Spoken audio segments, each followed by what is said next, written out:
Hey guys, in this video, I'm going to show you how to import Minecraft models into Blockbench.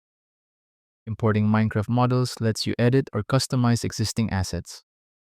First, open Blockbench. There are several plugins that support Minecraft models natively, making the process much easier. Some commonly used plugins are Minecraft Entity Wizard,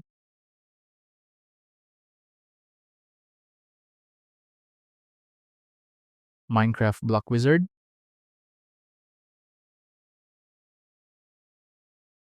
Minecraft Item Wizard,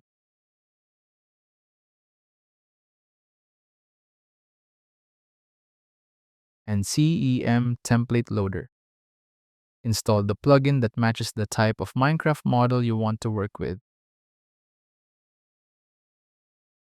Next, locate the Minecraft model file you want to edit and open it using the appropriate plugin. Blockbench will load the model along with its textures automatically. From here, you can edit the model and create a custom version using the original as a base. And that's how to import Minecraft models into Blockbench. Thank you so much for watching.